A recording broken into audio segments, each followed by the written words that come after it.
আমরা বলছি তো হয়ে যাবে। তৃণমূলের ভেতরে অবস্থা ভালো না। বলছি তারপরেই কি তাহলে অন্নপূর্ণা ভান্ডার চালু হতে চলেছে? অন্নপূর্ণা ভান্ডার বিজেপির সরকার তৈরি হবে, আমরা 3000 টাকা করে মাসে অন্নপূর্ণা ভান্ডার চালু করব। শেষ পর্যন্ত 2019 সালে যখন আপনারা 18টা সিট পেয়েছিলেন, বারবার তৃণমূল এটা বলেছিল যে বামের ভোট রামে গিয়েছে, তাই এই ভোট বৃদ্ধি হয়েছে বিজেপির। এবারে কি বলবেন? এবারে কি দেখুন, প্রথম কথা হচ্ছে ভোট কারো বাপের সম্পত্তি, পৈতৃক সম্পত্তি হয় না। জনগণ সাময়িকভাবে কোনো পার্টিকে বিভিন্ন সময় ভোট দেয়। বামপন্থীদেরকে 34 বছর দিয়েছে, সেই বামপন্থীরাই তো, ভোটাররাই তো পরিবর্তিত হয়ে 11 সালে তৃণমূল কংগ্রেসকে দিল। তৃণমূল কংগ্রেসকে দিয়ে তারা দেখলো যে তাড়াতে গেছিলাম হারমাদ, এসে গেল উন্মাদ। তখন উন্মাদদেরকে তাড়াতে হবে। তো উন্মাদদেরকে তাড়ানোর জন্য এবার বিজেপিকে ভোট দিচ্ছে। বিজেপি ক্ষমতায় আসবে। বিজেপি, আমরা যদি ভালো কাজ করি জনগণ আমাদের সাথে থাকবে এবং আমরা সেটা করব।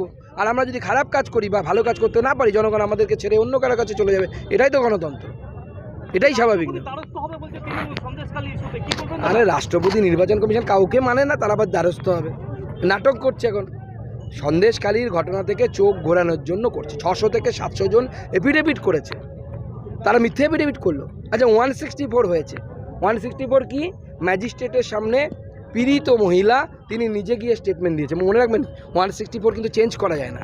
আমি যদি আজকে 164 দিয়ে বলি আমার সাথে রেপ হয়েছে, আমি পরশু দিন গিয়ে বলতে পারি না যে আমার হয়নি, কারণ ওটা ম্যাজিস্ট্রেটের সামনে দেয়া জবানবন্দি। কে করিয়েছি 164? পশ্চিমবঙ্গ পুলিশ। আমরা করিয়েছি তো 164 তারা করিয়েছে। মন্ত্রী অখিল গিরি বলছেন যে রাজ্যপালের মাথা গরম হয়ে গেছে, সেজন্য সুন্দর মহিলা তার অফিসে কাজ করে, তাকে দেখে লোভ লাগছে। দেখুন অখিল গিরি মুখ খুললে পরে দুর্গন্ধ বেরোয়। তো সেই জন্য এই সমস্ত লোকের সম্বন্ধে যত কম কথা বলা যায় তত ভালো। এদের পাত্তা দেবেন না। এদেরকে যদি পাত্তা দেন না, এরা মিডিয়াতে বেশি হাইপ পাবে, বাংলার সংস্কৃতিটা নষ্ট হবে। বাংলার সংস্কৃতি নষ্ট করার দায়িত্ব এই সমস্ত গার্বেজ লোকেদেরকে মমতা বন্দ্যোপাধ্যায় দিয়েছে। এই ডাস্টবিনের মালগুলোকে এদের দূরে সরিয়ে রাখুন। পচা দুর্গন্ধযুক্ত মাল ফেলে দিন। উনি বলছেন যে দক্ষিণ ভারতে কয়লা মাফিয়া জয়দেব খা, এটা কি তৃণমূল কংগ্রেস সার্টিফাই করবে? জয়দেব খা 19 সালে বিজেপি যোগদানের আগে পর্যন্ত আপনারা তদন্ত করে দেখুন না, তার বিরুদ্ধে কটা কেস ছিল? একটাও কেস নেই। 19 সালে উনি বিজেপি যোগদান করলেন, ওনার বিরুদ্ধে মামলা শুরু হয়ে গেল। এতদিন তৃণমূল কংগ্রেসে ছিলেন, তখন তো কয়লা মাফিয়া মনে হয়নি। ও তৃণমূল কংগ্রেস কি হরলিক্স নাকি? খেলে পরে পুষ্টিকর হয়ে যাচ্ছে। তৃণমূল কংগ্রেসে থাকলে কোনো দোষ হচ্ছে না, এখানে এলে পরে তখন দোষ হয়ে যাচ্ছে। তো জয়দেব খা তো রেলের একটা সাইডিং করছে, যতদূর আমার কাছে ইনফরমেশন আছে। তো সে তো শিল্পপতি, সেখানে তো 200-400 লোকের কর্মসংস্থান হবে।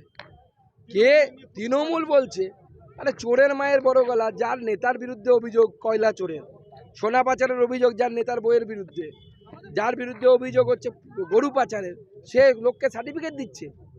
তাই হয় নাকি কখনো? দাদা, যে স্বরাষ্ট্রমন্ত্র আমরা বলছি তো হয়ে যাবে। তৃণমূলের ভেতরে অবস্থা ভালো না। বলছি তারপরেই কি তাহলে অন্নপূর্ণা ভান্ডার চালু হতে চলেছে? অন্নপূর্ণা ভান্ডার বিজেপির সরকার তৈরি হবে, আমরা 3000 টাকা করে মাসে অন্নপূর্ণা ভান্ডার চালু করব।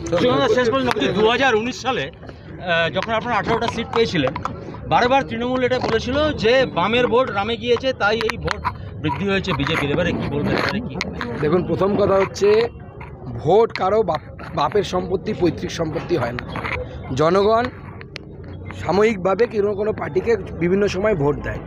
বামপন্থীদেরকে 34 বছর দিয়েছে, সেই বামপন্থীরাই তো, ভোটাররাই তো পরিবর্তিত হয়ে 11 সালে তৃণমূল কংগ্রেসকে দিল। তৃণমূল কংগ্রেসকে দিয়ে তারা দেখলো যে তাড়াতে গেছিলাম হারমাদ, এসে গেল উন্মাদ।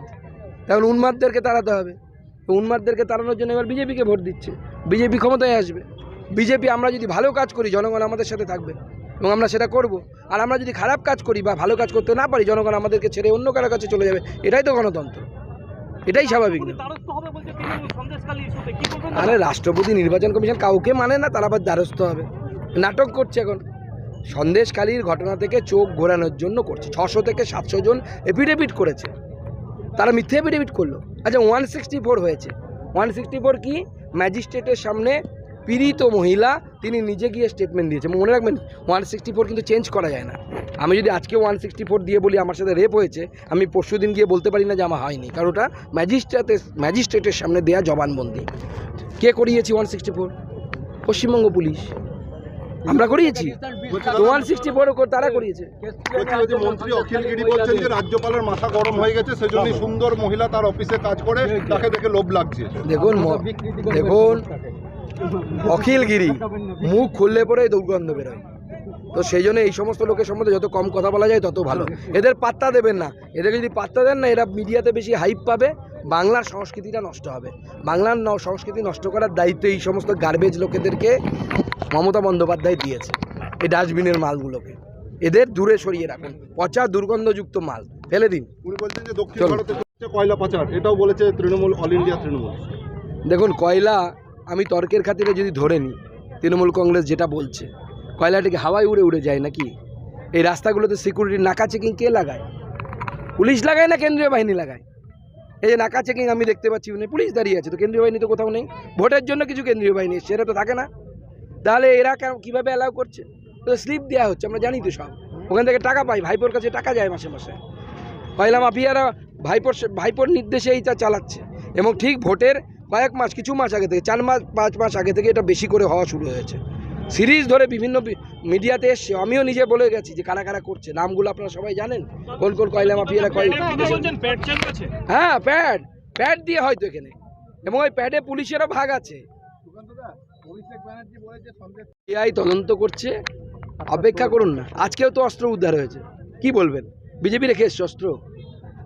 আরে ধরা পড়ে যাচ্ছে, চোরের মায়ের বড় গলা। মানে এরকম চোর আমরা জীবনে দেখিনি। দেশদ্রোহিতার কাজ করছে যে শেখ শাহজাহান এবং তার দলবল, তাকে সাপোর্ট করছে। আমরা জানতে পেরেছিলাম কে করেছিল স্টিং অপারেশন, ম্যাথিউ স্যামুয়েল, কিন্তু সন্দেশখালী স্টিং অপারেশনে কেউ জানা যাচ্ছে না কে করেছে।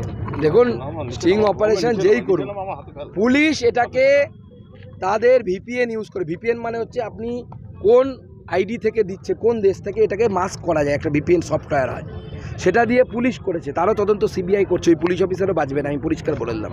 পুলিশ অফিসার এবং তার টিম জেলে যাবে এই কাজ করার জন্য। বলছি মন্ত্রী দাদা একটা ইঙ্গিত দিলেন আপনি যে অন্নপূর্ণা ভান্ডার। 6 মাস পরে লোকসভা, 6 মাস পরে বিধানসভা নির্বাচন হয়ে